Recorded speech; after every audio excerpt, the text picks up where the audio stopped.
I'll go ahead and welcome you to sensory session number 2. We will officially get started at this point. And today we will be talking about barrel fermentation in white wines. The first flight that we'll be talking about will be an experiment that was done by Lee Hartman from Bluestone. So if Jenna, you want to spotlight Lee, we can bring Lee up to the front here. And Lee, we will ask you about your experiment. So your experiment was looking at fermentation temperature in barrel fermented Chardonnay. So tell us a little bit about what was your interest or your motivation in doing this experiment? What were you trying to find out? Sure. So I like a very broad range of Chardonnays. I like really lean, racy, very clean tasting things. I also like,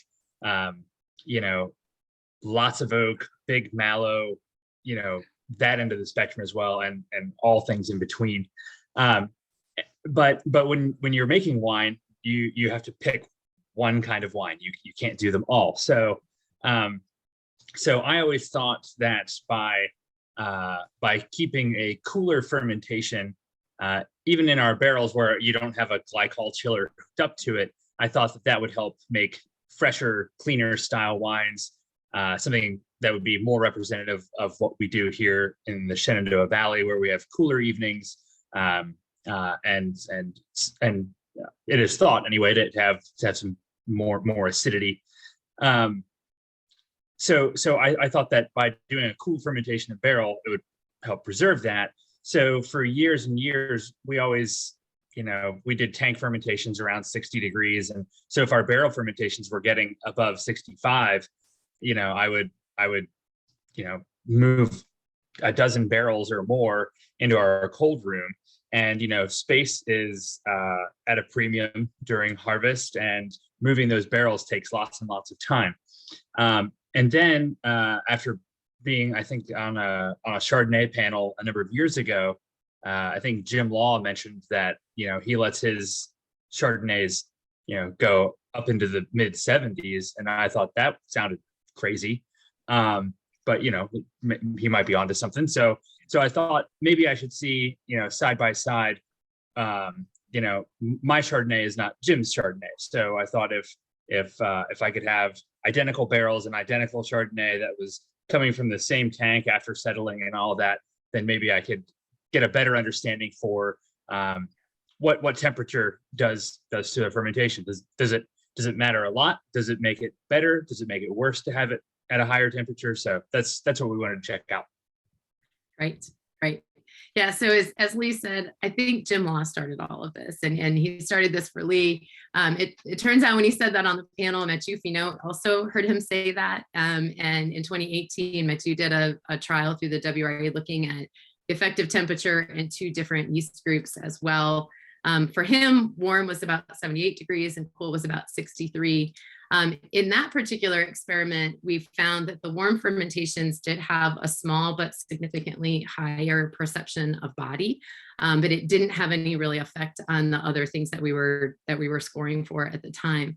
But one thing that we did find, and I think this is one of the reasons that it made sense for Lee to try this experiment as well, is that when we gave people 4 different wines, 2 different yeast groups, 2 different temperatures, and asked them to sort them together, the effective temperature seemed to be more prevalent in terms of making those wines similar to each other than the effect of the yeast group. And so it does seem like, at least in Mathieu's wines during that experiment, that temperature did have a notable effect as well. So Lee, tell us, how did you set up your experiment? Just what was your overall methodology? And I will say, if you want specific methodology, Jenna will go ahead and put the draft report into the chat box that has all the specifics of that. Sure. So we took, it's all estate grown Chardonnay. It was all harvested on the same day. We took all the grapes, whole cluster, pressed them, put them to tank, let them settle for a couple of days. We usually go about 3 days or so. It goes pretty clear by that time. We use enzymes on that as well. Once it's settled, we rack to barrels. Once it gets above 60 degrees or so, we inoculate with yeast, and we also added sugar before fermentation got started, so that would all be the same and not mattering so much about when did you make your sugar add during fermentation, because presumably if you are fermenting this one at 75 and this one at 65, you might hit at different points. So we try to keep our variables as little as possible there. These did not go through Mallow, or if they did, not much. I look forward to seeing some of the data on it. But that was not the intention. We like I said earlier, we want to maintain some acidity in our wine. So we typically don't encourage the wines to go through a malolactic fermentation. Right. Yeah. Yep. And in this case, Lee was wise to use DV10 yeast, which is something that has a pretty wide temperature range. And so that was something that we knew that yeast group would be, or that yeast would be able to handle the different temperatures that were being done within the experiment itself.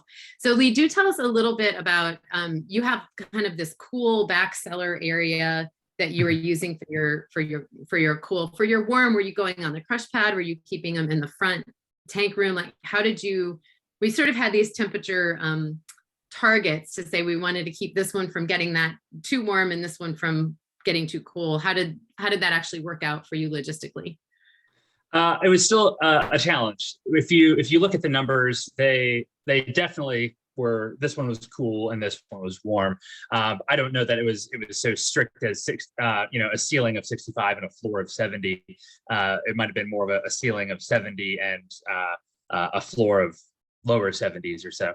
But yeah, we kept the cool barrels near our cold room, where we keep our fruit as it comes in, anything that we need to chill down, which also becomes a real hassle, because what do you do if one day you're getting 8 tons of fruit coming in and then you're also trying to chill down your barrels at the same time? Do you end up stacking your barrels while they're fermenting? Because they also take up a huge amount of floor space. So we kept this pair of barrels nearest the cold room, and the other ones, especially when we were getting started, we moved those barrels out to the blacktop just to get them up to 65 or 70 degrees as quick as possible. I think the barrels that were warm, they maxed out over 80 actually. But yeah, after it got started, that was not an issue of keeping them warm. They did just fine on their own. But yeah, right. That's why we picked DV10. It has a range of 50 to 90 degrees. So anywhere in there should be okay, at least for the yeast. Yeah.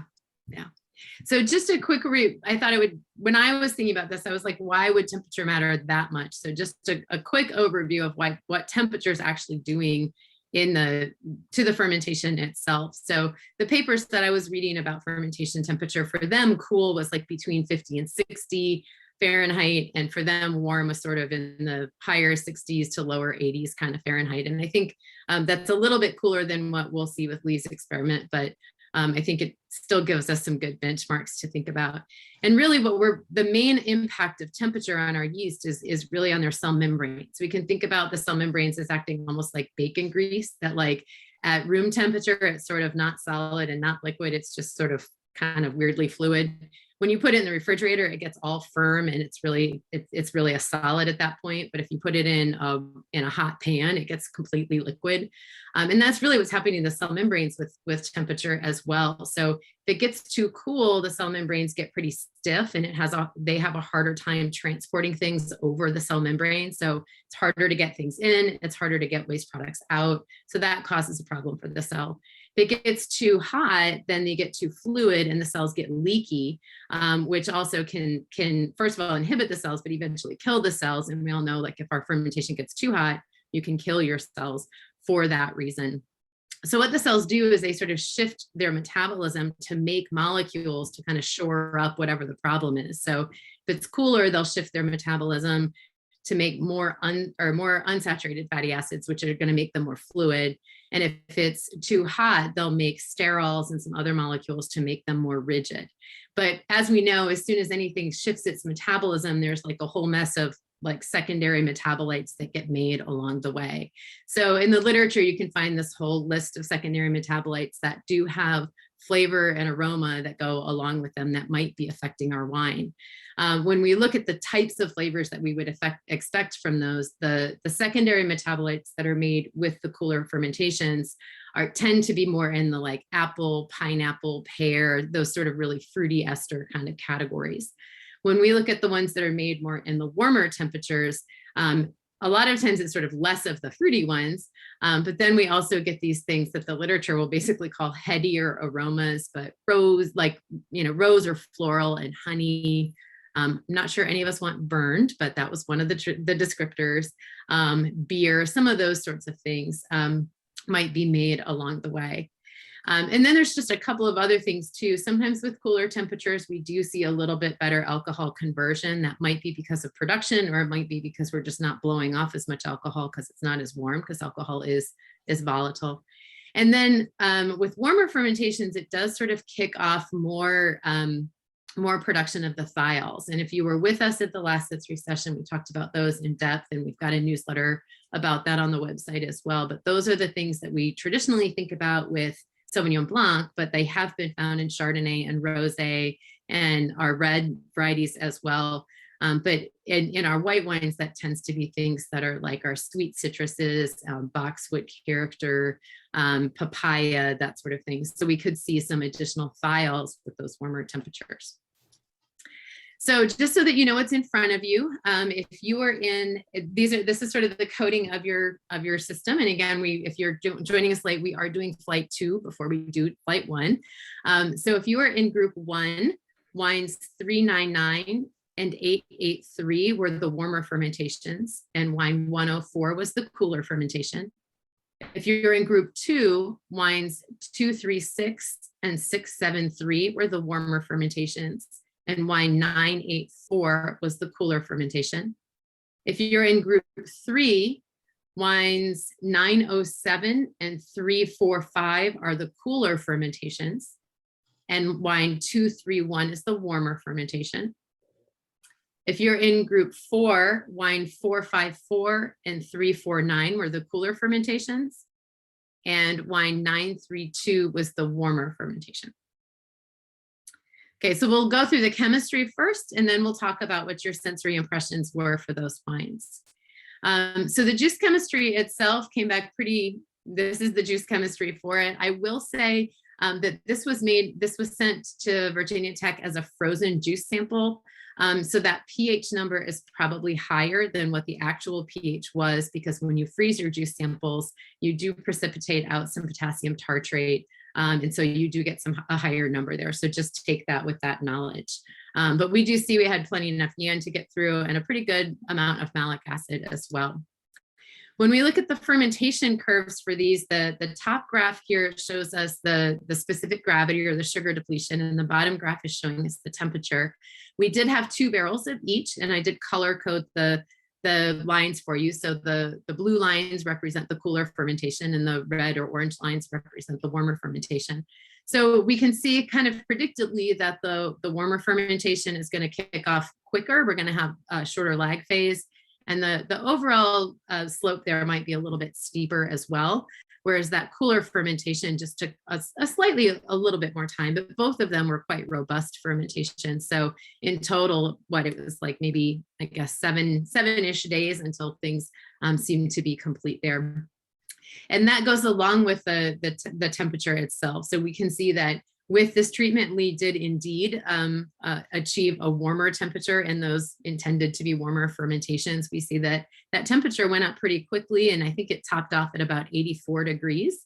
And then whereas those cooler ones, they did rise as the fermentation just sort of warmed up. But again, because it was in that cooler room, it topped off at about 70.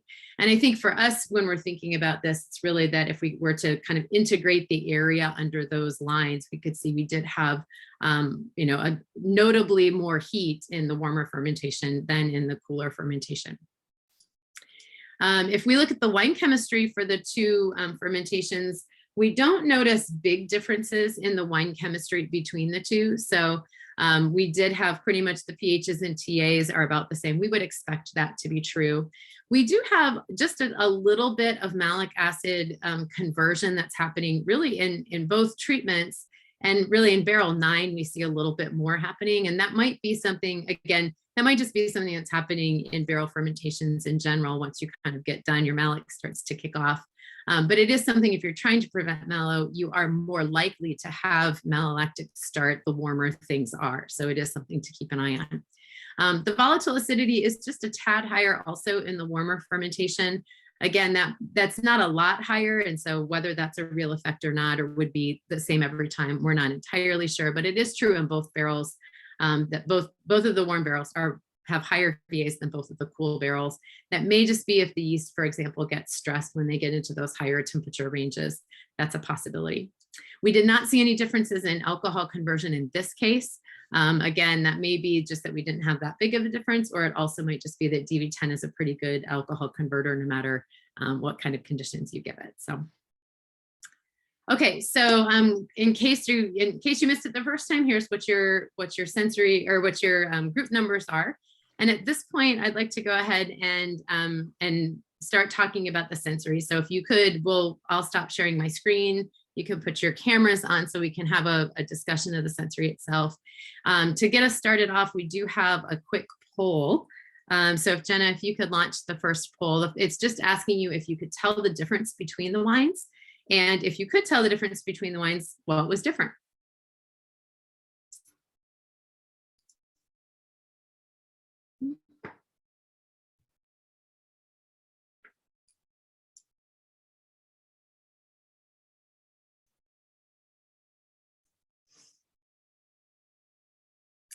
And this is one of those a little bit, I think it's the second generation of Zoom poll. So if you're having trouble seeing it, it might be because your Zoom is an earlier version.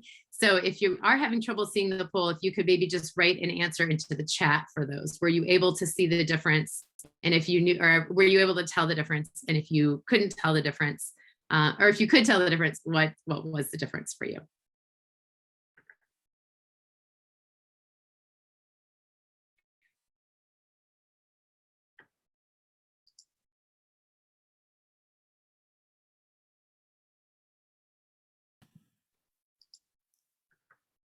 Joy, can I ask a question? Sure. Actually, I have a question for you and then a question for Lee. I think on some of those data sheets, it would be of interest to know what the precision and accuracy of those tests are so that when you're looking at them, you can determine whether or not there is actually a difference. Some of those numbers are different, but that doesn't necessarily mean that there's a difference. The other thing I was curious, now I don't have the wines, and I didn't have an opportunity to taste the wines, but I'm curious, Lee, did you measure the NTU of the juice? No, I didn't. They were all filled at the same time. I understand you could potentially pull up some stuff from the bottom as you fill, but hopefully they were all identical. But no, yeah, I didn't sure get an NTU reading. Right, I'm not sure that the temperature effects would be linear with even with the same NTU, but I was just curious about that.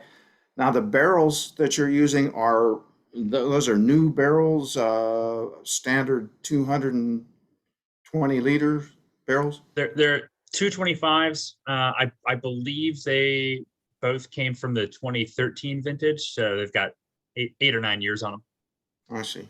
Yeah, Thank you. We did check them to make sure that they were comparable in terms of age and cooperage, and they were as neutral as we could find, I think, in order to try to mitigate those. So Jenna, do you have the results of the poll for us?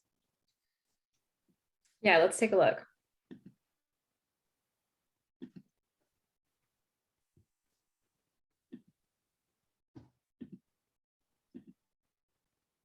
All right, are we seeing the results?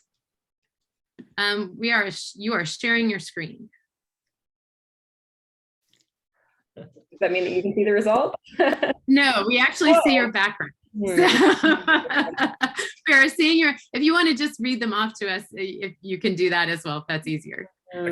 for my computer. Okay, so we had 45% said yes, 55% said no.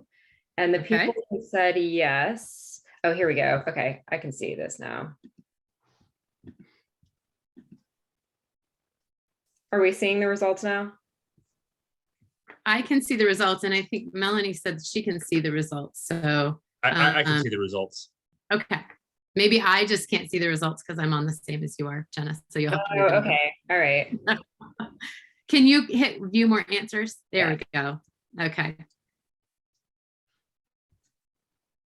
Okay, so the aroma was more pronounced in the cool wine. The cooler temperatures were softer and more aromatic. The warmer temperature seemed thinner. The different wine had less of an acidic bite on the finish. All of them seemed different from each other, which sometimes happens. Okay, so if you're here, if it's got peach notes or acid level, please tell us which one had more acid level or peach notes. It's hard to know there. Okay, and I'm sorry for whoever had their samples leaking in transit. If you did have a problem with the wines in transit, if you could shoot us an email so we know that, that way we can address that in the future. So, okay, Jenna, if you want to stop sharing your screen, that'd be great. Thanks. Okay. Okay, any other comments about what was different between the two wines? Any other differences you guys noticed? I think the volume and the freshness were very different. I did find the ones that were warmer temperature having more volume, but there were much more freshness on the nose on the one that was cooler temperature. Okay, that's sort of what we would expect. The difference was done initially by the nose for me, but confirmed by the mouthfeel. Okay, okay, great. Other comments on the differences? Or on the wines in general?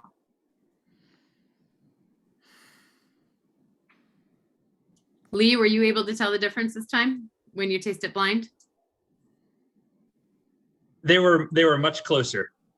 Yeah. I don't remember which one I marked on the online survey, but I might have gotten it wrong. You know, it's always when you're tasting it in the cellar and you know the difference, you're like, oh yeah, and these are the differences. But here it was much closer than I thought it was before. I expected a much greater difference. Even when we tasted it in the cellar, I expected a much more radical difference between the two. And I don't know that I would, abandon worrying about trying to keep cool fermentations. I don't know that I'm going to, be so dogmatic about it in the future, though. Okay. Or if anybody has another really easy way to cool down barrels quickly without, moving thousands of pounds of liquid from one room to another, I'm all ears. Hey, Leah, I had a question actually.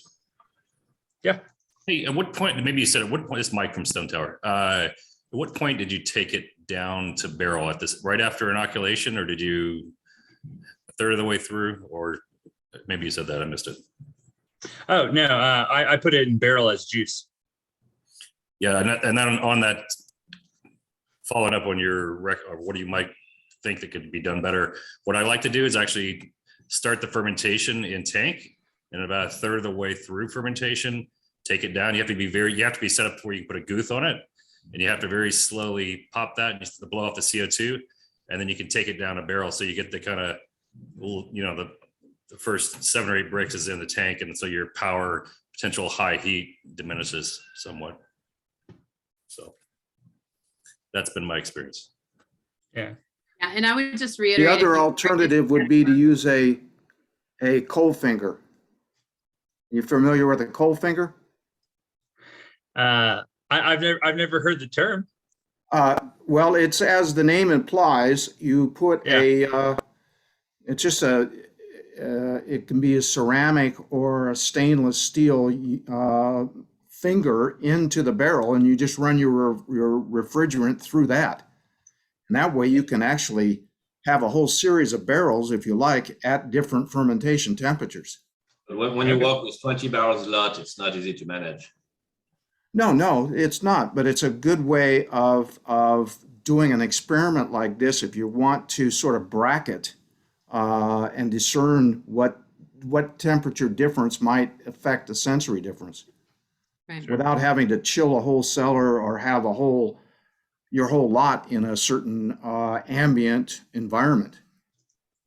And I would Has- just, I would I've- say, oh, go ahead. Go ahead, Joy. Go ahead, Joy. I would just follow up on Mike's comment there, and thank you, Michael, for that comment. If you are going to take the approach of starting your fermentation in tank and going to barrel, just reiterating the importance of making sure that your yeast are resuspended throughout the tank before you do that, but also avoiding the foaming that's going to happen if you do that. So logistically, just thinking about those before that happens. So go ahead, Lee. Did you have I something else? I have a terrible feeling I would make a mess doing that. I don't know. I've seen people do it for red wine fermentations. Has anybody ever used dry ice to manage fermentation temperature? I have quite a bit. Yeah. It's a pain in the neck in a barrel though, because you're going to bubble over. Okay. That's a good point. Yeah. Okay, so we have one more poll question. Which wine did you prefer? So Jen, if you want to go ahead and launch that.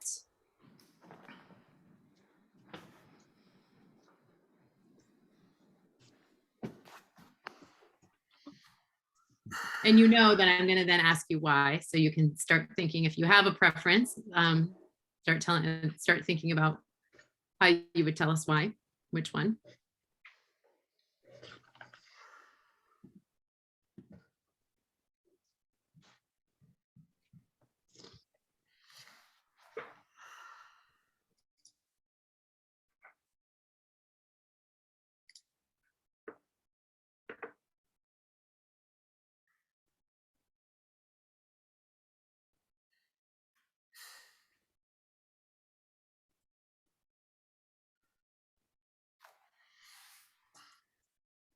And Jenna, you can close the poll as soon as you have a quorum.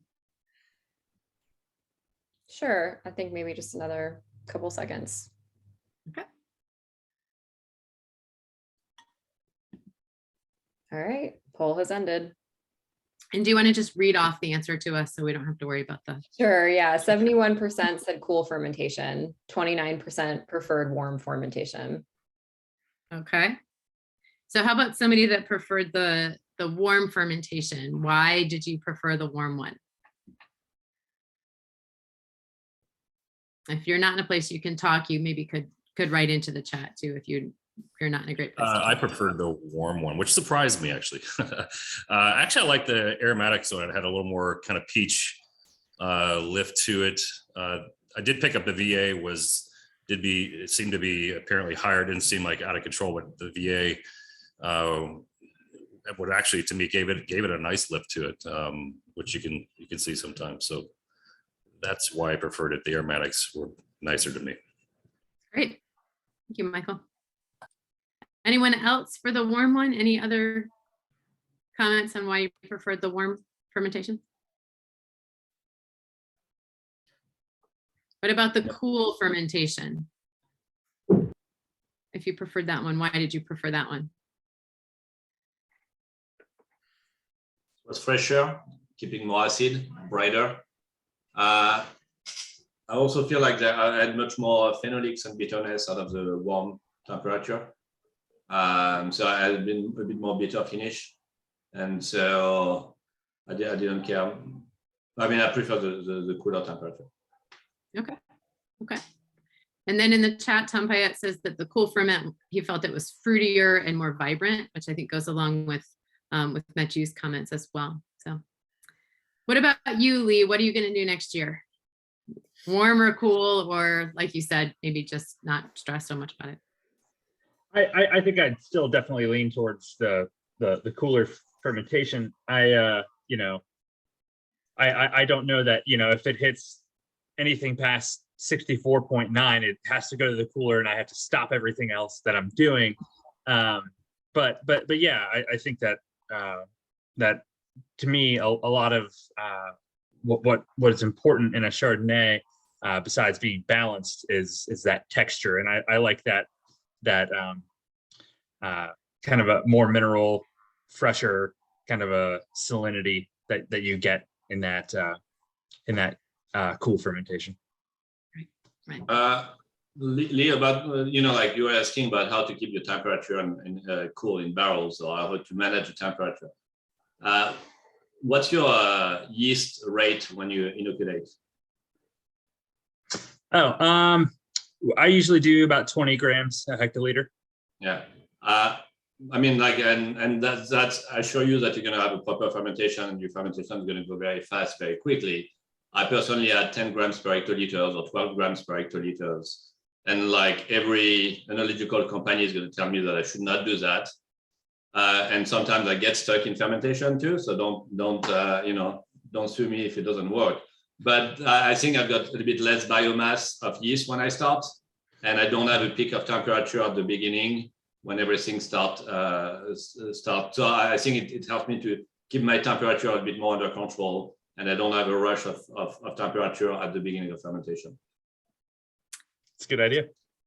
And I will say, when Mathieu did this experiment a couple of years ago with CY3079 and Ionis yeast, the CY3079 was at that lower rate. And if anyone's interested, that the report for that is on the W website. You can check it out and look at how what the kinetics looked like for that particular fermentation. It does, you end up having to wait them out a little bit that way, but you don't bring as much heat. And again, when you call the enological company, they don't like it when you do that, but it is a way to bring down the heat and to give yourself a little bit more time in fermentation. So, all right, Lee, well, thank you so much for doing your experiment. Oh, go ahead. You can. No, I knew that the rate that I was using was less than I am told by the annual book to use, but yeah, 10. I've never heard how much other people use, so 10 grams sounds like a something that our accountants would certainly applaud as well. For sure. Okay. Well, thank you so much. And we'll ask Lee to stick around a little bit afterwards in case anybody else has additional questions or comments for him. At this point, we will go ahead and switch over to the next flight. So if anybody joined us late, we did flight 2 first. So you can go ahead and switch over your wines to flight 1. And flight 1 was an experiment that was done at Potomac Point. So we will ask Skip to come up and join us. I think Jenna has just spotlighted you. So, and then let me find where the presentation is. Here we go. So I will go ahead and actually Skip, why don't you go ahead? This experiment was looking at fermentation in Petit Manseng. You did a tank fermentation, a barrel fermentation, and then a barrel ferment that was inoculated for malolactic. So tell us a little bit about your interest in doing this experiment. What were you trying to find out or to test as you were doing the experiment? Our biggest goal was to control the wild acidity that always shows up in Petit Manseng. You got the grapefruit flavors, it always gets ripe enough. No matter how long you let it hang though, you tend to never really get the acidity under control. We also struggled with the fact that one year it would be so ripe, it would be, we'd have to go sweet. Another year we would be so it would be not as ripe that we could go and let it go dry. So we tried to say, well, how can I continue to focus on getting it as dry as possible, being able to handle that wild acidity, and getting it so where it was a little more consistent. But the number one goal was to compensate that acidity and be able to give it a better, more round mouthfeel.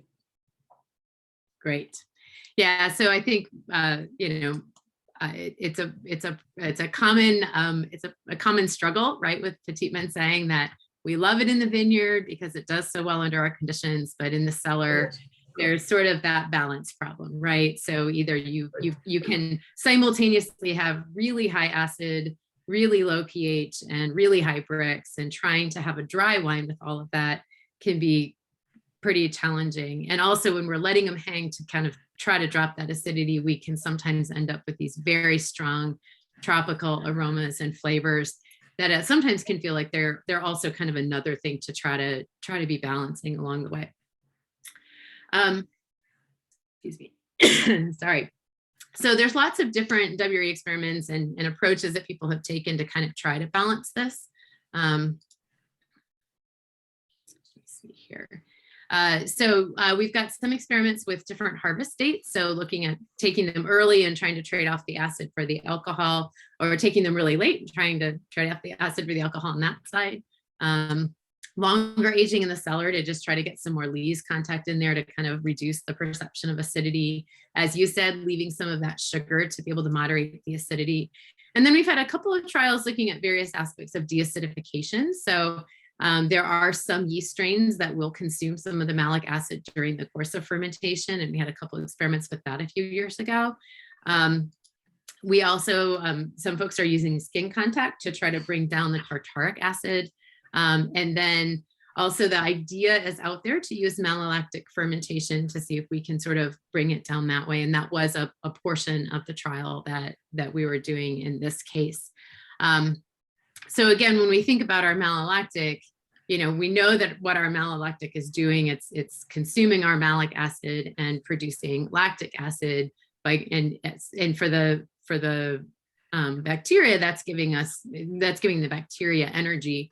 But there's a number of different sensory things that happen along the way there too. That conversion of malic acid to lactic acid can bring down the sharpness of the acid itself. When the malic acid bacteria get finished though, if there's citric acid around, they will consume that. They can produce diacetyl, but if it's reductive enough, that diacetyl gets further reduced to compounds that maybe don't seem so buttery. We do also have some other consequences there. If we do go through full mallow, that can be a change in our pH, so the pH will go up. That can also come with some volatile acidity, again, just as part of that bacterial metabolism. And then in the literature, there's a whole bunch of other kind of things that people will sometimes report with malolactic. So sometimes just increased complexity because, again, you have a bunch of side things or side metabolism going on. And again, there's sort of this potentially you could be making some fruity esters, or at least a couple of papers report that. There's diacetyl, as I said, but the malic acid bacteria also can sometimes help to deal with some of the aldehydes. But a lot of times I think when we look at mallow, there's these sort of sensory profiles that go along with it that sometimes might be about the mallow, but sometimes might also be about being in a barrel. So some of the flavors or the aromas that come along that are reported with it are like nutty and yeasty and oaky and spicy and bitter and toasty. And those things seem to be barrel related as well as malolactic related. So in this particular experiment, we sort of set things up. So we had a tank fermentation, we had a barrel fermentation, and then we had a set of barrels that was inoculated for mallow. So again, in that tank versus barrel, there's lots of things going on there too as well. And if we sort of, we do realize that that's more than just whether it's a barrel or not. We do have a difference in the oxygen environment there. We do have a difference in the heat, just because, as we just talked about, the ability to control that heat. And also a little bit more lees contact in the barrel, as well as the oak character itself. And so Skip, we should also say, you guys, the barrels that you used tell us about the barrels that you guys were using for this particular experiment. We didn't have any barrels that we had been using for white wine. So we, unlike what Lee, we didn't have any neutral barrels. So we started all brand new. So they're in Nadelier Pearl Blanc. But they were all identical. So that was a fear of ours from the beginning. Joy, we talked to you about that, that being the number one problem of overwhelming it with too much of the barrel characteristic. Right. And so that is something that you probably did notice when you tasted these wines. We didn't do a triangle test here because they are quite different. But in this case, that it was just important to say that these were done in new barrels. They are new barrels that had toast for white wines, but they were new barrels, and you probably did notice that along the way. So. Okay, so tell us how you set up your experiment. Well, actually, we started put everything into the whole cluster press. Got the press off, get the juice. We let it cold stabilize for I think it was about 2 to 3 days. As we did the inoculation with the Agravin Evolution yeast, we let it get going, and then we separated into the 6 different barrels. So it was about 50% of the wine stayed in a tank. The other 50% went in the barrel, dividing them up, of the 6 different barrels, with the other 3 getting ready for the malolactic. So they never saw any SO2 until that time. Right. Yeah. So, and I'll double check this with you later. I had it that you had X16 yeast. You had that's not actually that important in this case. Okay. But I will say that there were a couple of things along the way here as controls. As Skip said, there was no SO2 that was added to the juice at crush, again, because a portion of that was meant to go through malolactic. And if you are trying to go through malolactic, any amount of SO2 at all can be inhibitory, especially if you're in a challenging environment for malo. So we chose to go that direction here. And also, I would say in this case, after 3 days of cold settling, everything was racked to a separate tank before it was racked down to either tank or barrels. And so that sort of was meant to homogenize the juice and make sure that we did have comparable juice that was going into those barrels. And again, there were 3 barrels for each of the treatments, and we did, so you'll see reported chemistry for all 3. And then lastly, the malolactic barrels were basically, once everything was done with fermentation, those malolactic barrels got inoculated with lactoenos and then let to continue to go while the other ones got sulfur. So, so that you know it's in front of you. So if you are in group 1, wine 968 was the tank fermentation. Wine 839 was the one that the no malo barrel, and wine 171 was the malic inoc barrel. So those barrels that got inoculated with malo. Group 2, 451 was the tank. 706 was the no malo barrel, and 841 was the barrel that got inoculated with malolactic. Group 3, 254 was the tank, 560 was the no malo barrel, 881 was the barrel that got inoculated for malo. And then group 4, 658 was the tank, 937 was the no malo barrel, and 338 was the one that got inoculated for malolactic. And I think at this point, yeah, so we are going to go ahead, before we go through the chemistries, before we tell you what happened, we are going to launch another poll. So Jenna, if you can launch the poll for us.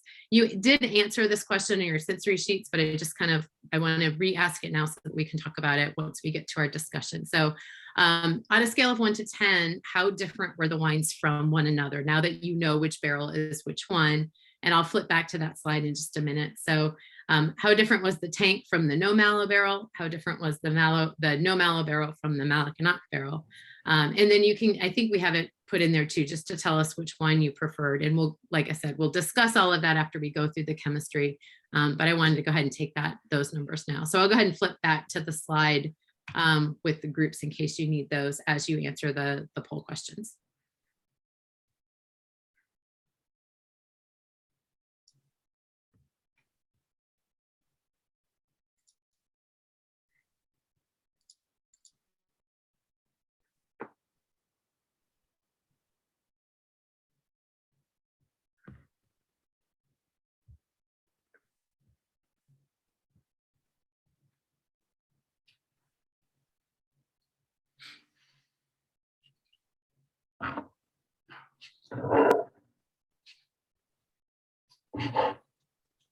And Jenna, if you just want to tell me when you've got a critical mass to close the poll.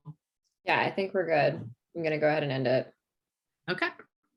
Okay, so we'll go through the chemistry first, and then we'll use the results of that during our discussion. So, whoops, I moved. There we go.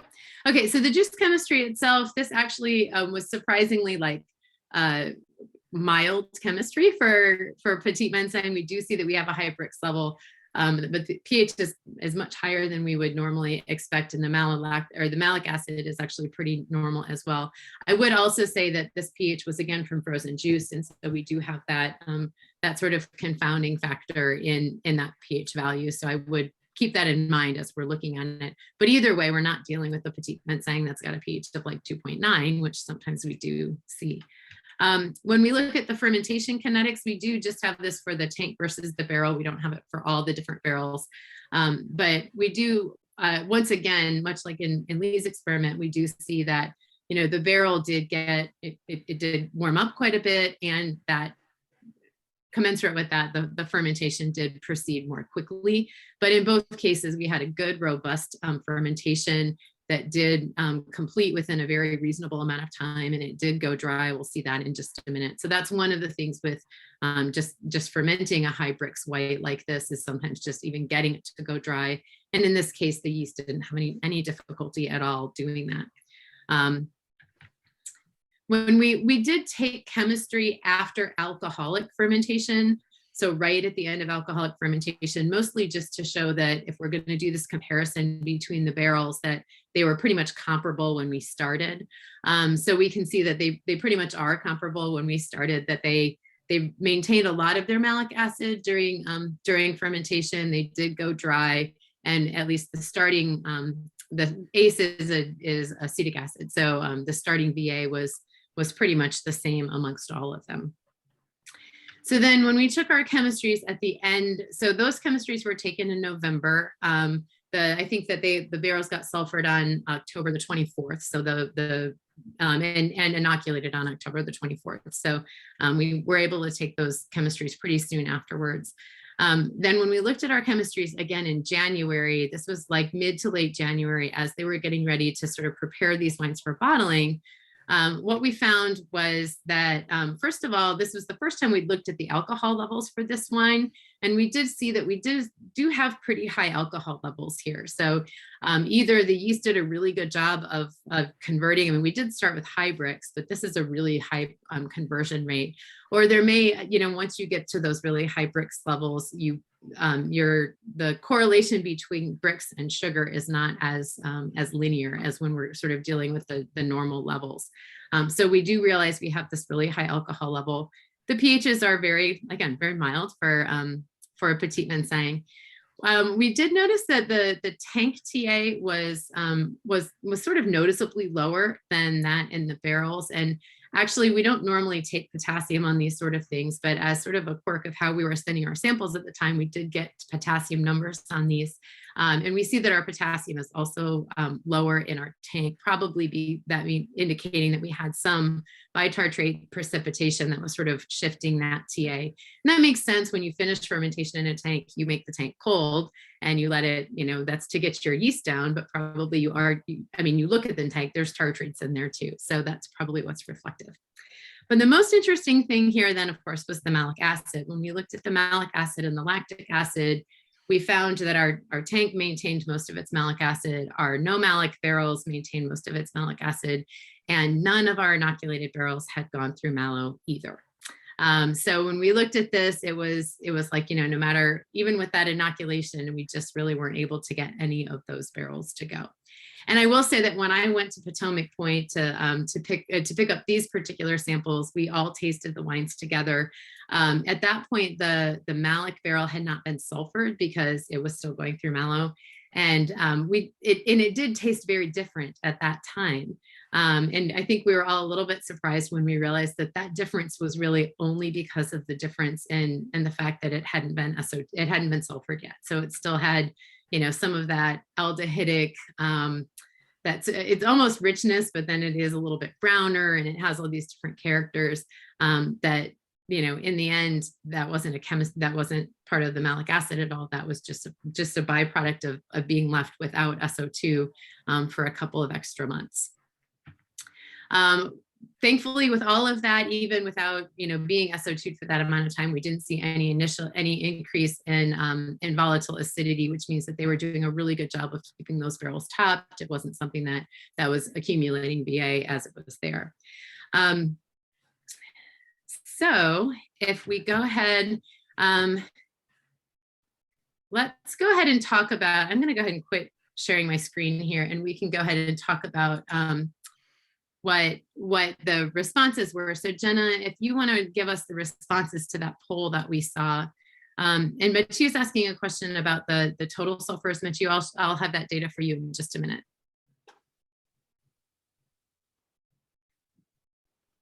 Are you guys seeing the results? Okay, great.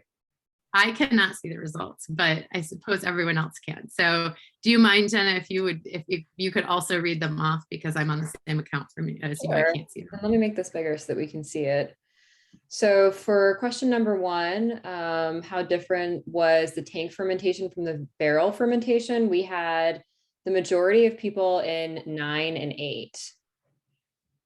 Okay, so very different. Mhm. Okay. And then for number 2, looking at the comparison between barrel without malolactic and barrel inoculated for mallow. Mhm. It's a bit more of a range here, but we have 28% at 3, 22% at 4, and 22% at 6.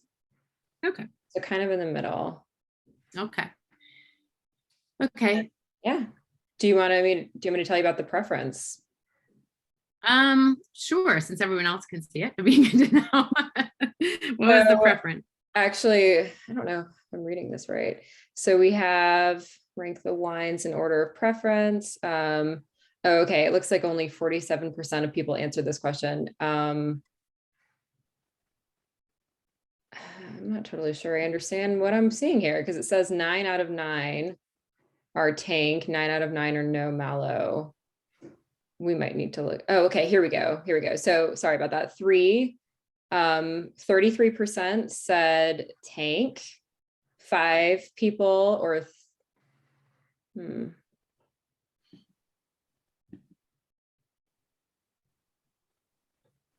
sorry, I'm not That's sure. okay. I'm reading this That's okay. correctly. Let's go ahead and why don't you go ahead and stop sharing, and we can talk about the results amongst ourselves first, and then if we can get back to that, we will, but that's not of Okay. vital importance. Okay. So for those of you that did notice a difference between let's start with the tank versus the barrel. Did you notice differences beyond just it being a barrel? So obviously there was a big barrel difference there, but were there other differences that were notable for you between those two? And again, if you want to, you can write that into the chat, or you can just unmute yourself. So differences between the tank and the barrel that weren't just because it was a barrel. I think the barrel with no inoculation. Yeah, the no mallow barrel. Yeah, the no mallow was showing much more the new oak. I feel the one that was sulfured later was the new oak was showing less, but the wine was also less defined and a bit more blurry as a wine. I feel like the no mallow was like brighter, but then showing more the barrel. Okay, yeah. All right, other thoughts on the comparison of the 3? So the no mallow, or the tank.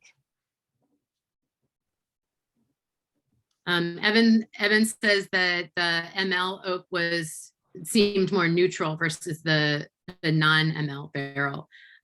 Yeah, so I think that, yeah, that's consistent there, just in that it's integrating that oak a little bit better. And again, it's not about the mallow in that sense. It's probably just about having more oxygen in the environment, and not having that sulfur dioxide around so much. And I will say, when we looked at these, it was noticeably browner too. So you could see that there was more oxygen effect at that stage. Okay. Other thoughts on the tank versus the mallow, or the 2 barrels? Hey, Joy, this is Carl from Loving Cup. Carl. Did you guys measure diacetyl between the 2 barrels? Because even though it didn't go through much mallow, I'm sensing that there's more in the barrels with malolactic bacteria. Yeah, that's a great question. We did not measure diacetyl. It's a really expensive test, and so usually we wouldn't go through and do that measurement unless it comes out in sensory. So we did not have a chance to measure that. We have a couple bottles left though, so we might get to it. But,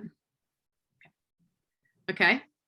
So what about you, Skip? When you and I tasted this before, we felt like there was a big difference. How are you feeling about it now? Do you still sort of pick up that same difference? Yes, I do. And I think Matthew hit the nail on the head. It was from the very beginning when we first inoculated, just for fermentation, we were trying these wines every week along the step. And, right off the bat, the stainless steel versus barrel started diverging. But by the third week, it was going into that, or by the second week and kind of letting it sit there, we kept feeling more and more of a difference between the two barrels. It was actually a very, very much a shock to hear no malolactic, because you could just feel such a difference. And for quite a while there, as Matthew said, you were feeling way much of that new oak showing up in the non-mallow, that we kind of started in enjoying the mallow, what we said was the malolactic barrels at that time, because it was broadening it up and taking and handling the acidity and giving it a broader mouthfeel and just getting not overwhelming of that new oak. So we were excited about that. Just felt like the one with the non-mallow was just over oaked within a couple weeks. Right. But to what you had mentioned before, Joy, is that we did get this Petit Manseng. It was probably the most calm Petit Manseng we've ever gotten in the last 5 years. So we started off with some very good numbers. So the differences, I think, were not as stark as what we might have seen before. But having these and, our favorites here personally were always, we loved the freshness of the tank, and it was a great Petit Manseng all on its own. But the malolactic version was what we were really enjoying of any of the barrel fermentation and barrel aging. And but just so everybody knows, we all along had planned on blending all of this back together for this year. And what we had, this was always going to be pulled together. So we always had a fourth blend. Our fourth trial in that was always doing a blend of putting that all back together, and what would it be? And every manager, myself, Hope, all my managers here were consistently loved the blend better than anything else. Yeah, and that's what you ended up to do. You bottled this now, right? Did it? And it got blended. Yeah. So I mean, that's another option. There is sort of thinking about that, is building complexity in the different pieces along the way. So we do have a couple of things in the chat. Shai says that the tank was the only wine that had thiol expression that was pronounced versus potentially covered up by the new wood. And so, so yeah, definitely, I think you get more of that, that sort of really tropical expression on the tank for sure. And again, that's probably more masking than anything there. And then Mark says that was mallow inoculated sequentially, and do you think the alcohol? Yeah, so that's a great question, Mark. So in this case, it was a sequential inoculation. If there had been enough fruit, the next step to that was going to be to do co-inoculation as well. But I would say that, yeah, when we look at, what was the reason it didn't go through mallow?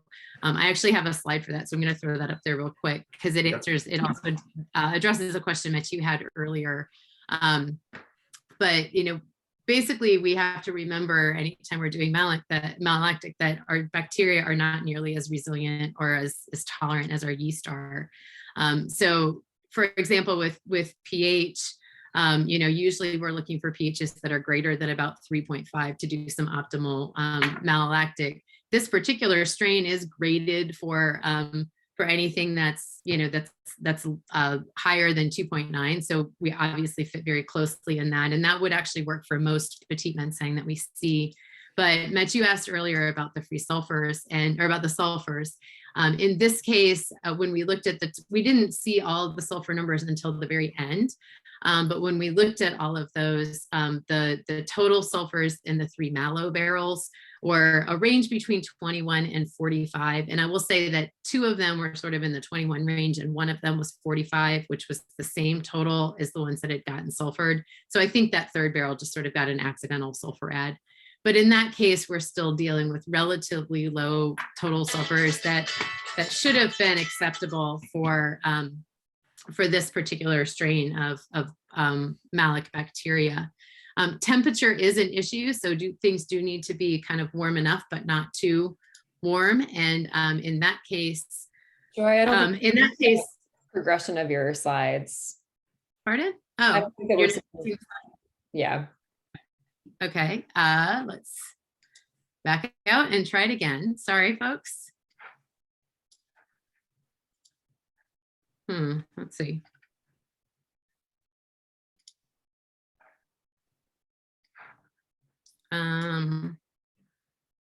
We thought we had this, there's always something, right? So, okay, are you seeing them progress now, Jenna? Yeah, that looks good. Okay, I'll go ahead and just put all of these here. So temperature is an issue. So it does need to be warm enough. And in talking to Hope, she said it was pretty cool. I mean, we got pretty cold pretty fast this year, and through the winter it was pretty cold. So in this case, the cellar was probably less than 60, which is cooler than what the bacteria wants. But as Mark brought up, the alcohol here was probably the main challenging factor. Most of our malolactic bacteria are really not going to do very well, about 14%, and that's what was the recommendation for this particular strain as well. So in this case, I think probably it was the alcohol. When we think about malolactic and Petit Manseng in general, I think we do need to keep in mind both the pH and the alcohol.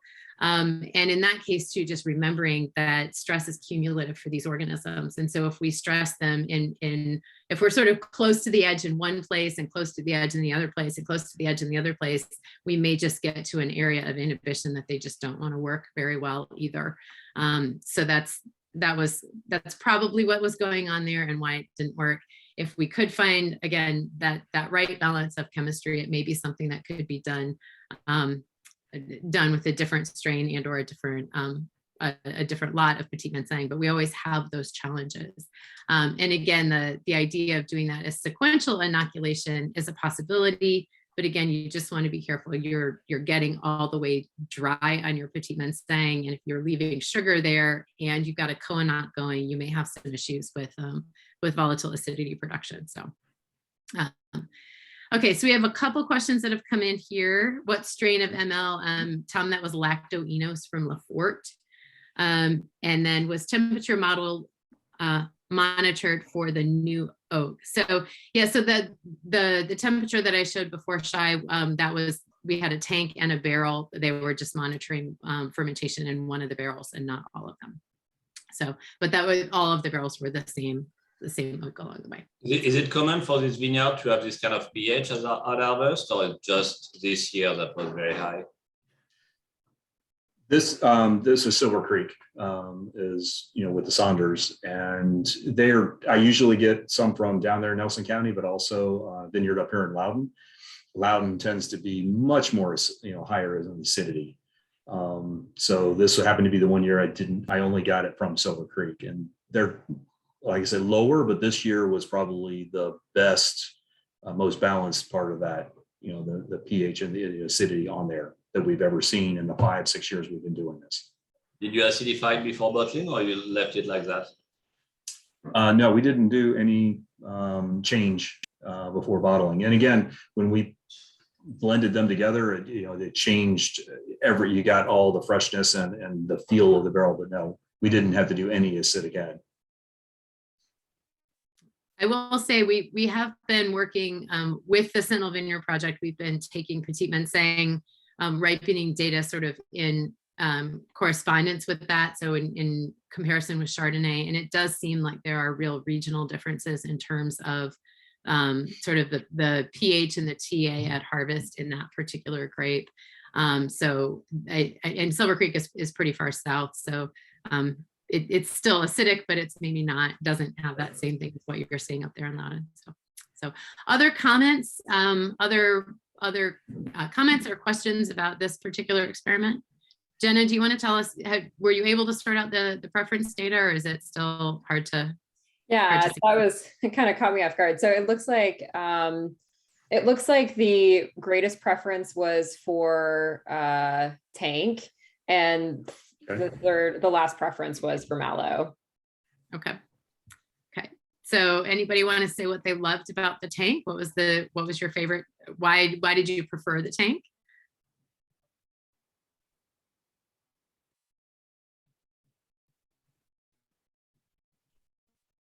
I think Shai did give us some information there before with the thiol expression, if you like that style.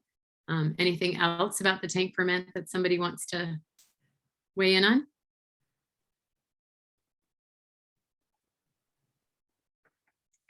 How about those that like the barrel? Anything, what did you like about the barrel fermentation?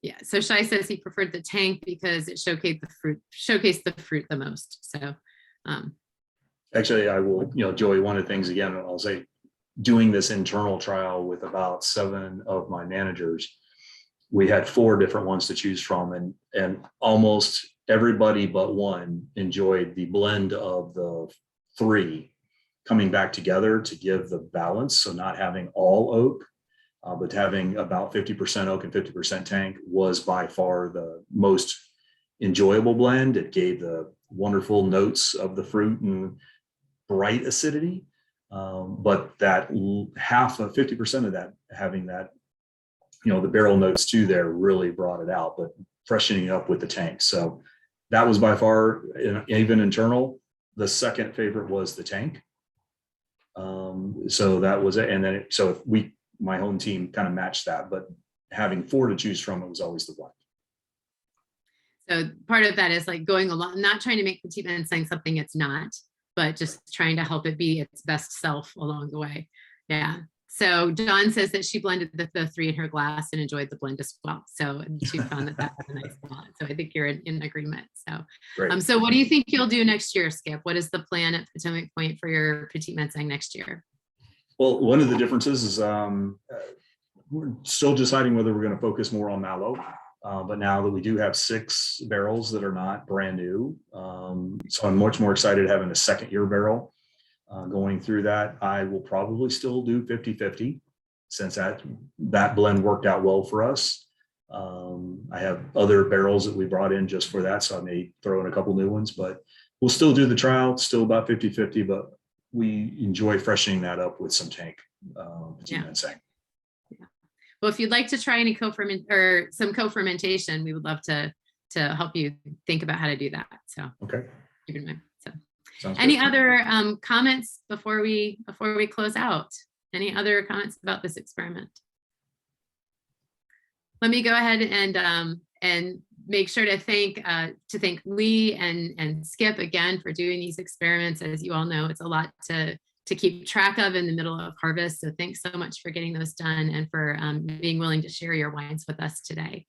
I will stay on for a little bit if Lee and Skip can stay on in case anybody has additional questions. We will just thank you all for being here and keep an eye out in your email box for the invitation for the next session, which is on March the 10th. So thanks everybody for being here and hopefully we'll see you next time. Thank you, everybody. Skip, do you know, like your juice sample in-house was the same bricks as the Virginia Tech sample, or did you have any difference in the bricks reading? No, we actually compared ourselves with our internal lab, and we were pretty close. Everything went right along with what we were checking internally. Because your yield of conversion is massive here. Barely 23 bricks and like 14.5% alcohol on the white. It's like. I also was very interested in how I can get my Petit Manseng to 3.5 in the juice and 23 bricks. That sounds like a winning combo.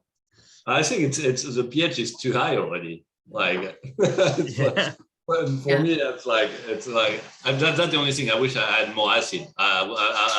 For Petit Manseng, I want the acid, but I'm an acid head, so that's different too. But it's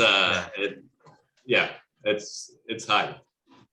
Yeah, I mean, I had Petit Manseng come in from Central Virginia this year that like was, I don't know, like 3.3 or 3.35 or something.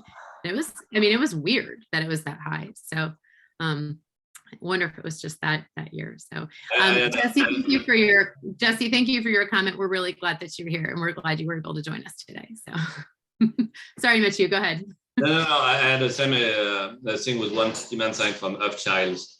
From the same vineyard, what we harvested later had lower bricks and much higher pH. We had like the rain event and never get back on the bricks after, and the pH just keep going up. The Petit Manseng in Central Virginia was weird last year. Yeah. that sounds like the Ben Jordan strategy of harvesting Petit Manseng after rain. Ben likes to take the Petit Manseng, like, after the rain, you're waiting to pick something, and he's like, that's the time to pick Petit Manseng, because you sort of get it sort of helps your pH to be a little bit more normal, and it's the one that can take it, right? So Yeah, but when you have to reacidify after, it's kind of defeat the purpose. yeah, it just feels weird. Yeah, it doesn't seem right, but it happens sometimes. But Hey, Joy, this is Carl Hamsch. Can I ask another question? of course. Yeah, so I wanted to ask about the mallow barrel. So, I mean, ultimately, what you were trying to determine, you were unable to determine because malolactic fermentation didn't happen, right? So, Correct. are you then attributing the differences only to the delay in sulfiting the barrel? Is that what I'm picking up from your results? Yeah, so I mean, I think that's what we can noodle out that would be different there, is that really that's just about, time. That time without sulfur is doing a couple of things, right? We're having a little bit more oxygen, sort of micro-oxygenation come through. So that may, that might be part of what's going on there, because we haven't added the SO2. But I mean, we added SO2 before we sent you those samples, right? So it's not that it didn't get any, it's that it got it a lot later. And that's really just the only thing that was different between those barrels. I mean, when you have 3 barrels of each, every barrel comes from a different tree. So there's like some small differences there, but we did blend, like we did take from, the 3 non-mallow barrels and make the thing that you tasted, and the 3 mallow barrels and the thing that you tasted. So at least there was some kind of, if you had a barrel that was quite different in there, at least there was some, evening out of that. But yeah, that's the only thing that we can figure out would be different between those barrels. I mean, we took that chemistry pretty soon, and before the barrels, I mean, they got sulfured like the next week because they were getting ready to bottle them. So, and pulled because they were getting ready to bottle them. So in retrospect, would you guys have chosen a different yeast strain, one that can tolerate higher alcohol?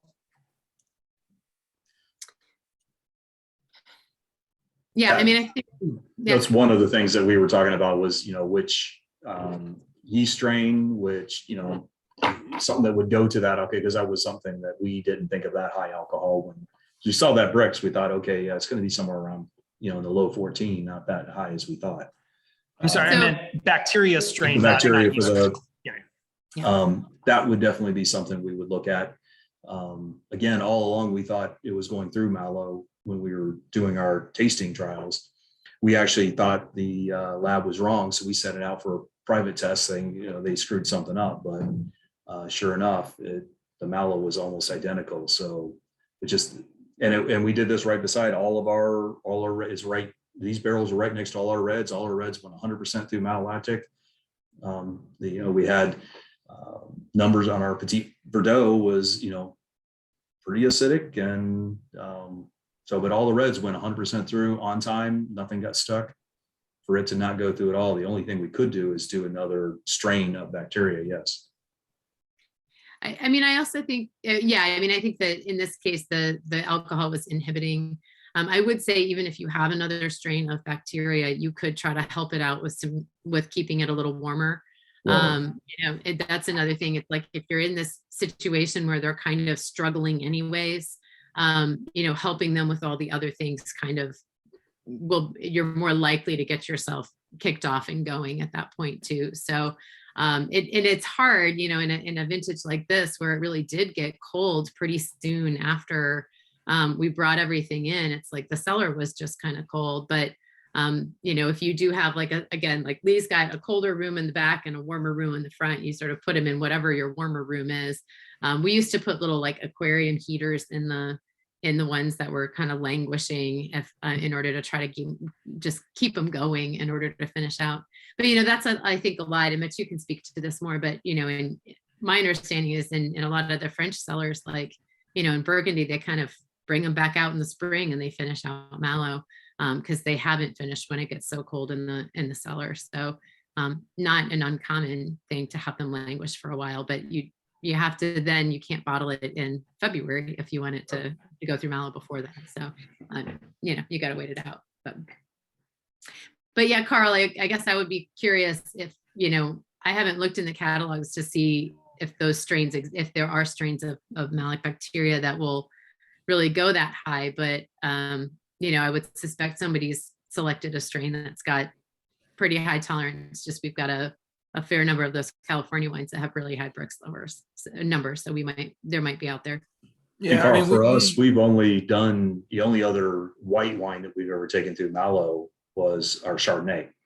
And of course, never had a problem, just put them side by side and it went. So doing one that was so ripe and acidic at the same time, we never even thought about temperature because everything was just moving right along on all the reds. So we never thought about it. So putting them in a separate room that we could warm up even more than what we were doing already, you know, might be the easiest solution.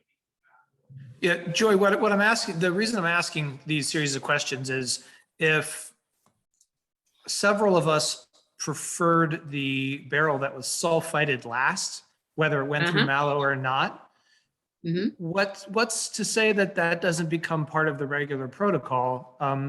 And, you know, particularly you just referenced to the sort of the old world approach is just wait, you know, and let it finish on its own and when the cellar warms up. And so, I mean, I understand that's inherently risky, but, you know, is this a protocol that maybe we should start thinking about instead of sulfiting immediately after malolactic is over, you know, sort of racing to get it done and just hanging back and waiting because of the complexity that's, you know, potentially yielded from that patience?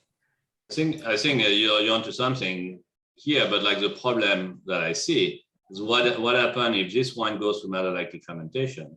You already have like over almost 3 grams of malic acid, and that converted in lactic acid is going to create a big raise of pH. You already had like 3.5, 3.6 pH. You're going to be at 375 for white wine. Then now suddenly you've got a high pH wine. So the risk for me will be to have this wine, this specific wine, not all Petit Manseng, but this specific wine to go with malolactic fermentation, I don't think would have helped the wine.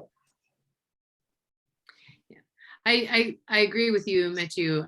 I would say to Carl's question, I would say, you know, I think it is something to think about, to say, you know, maybe again, I think when you're thinking about Petit Manseng, different people have different preferences. Like when we did the experiment, the malic consuming yeast experiment, like we could see that the malic acid was, some of it was consumed, and we could all taste that some of it was less acidic. And when we asked what people preferred, it was split half and half, that there were the people that liked, they were just like, it doesn't have enough acid because it's Petit Manseng and it should be bracing. And others were like, it's finally not so bracing, right? So that's a style question.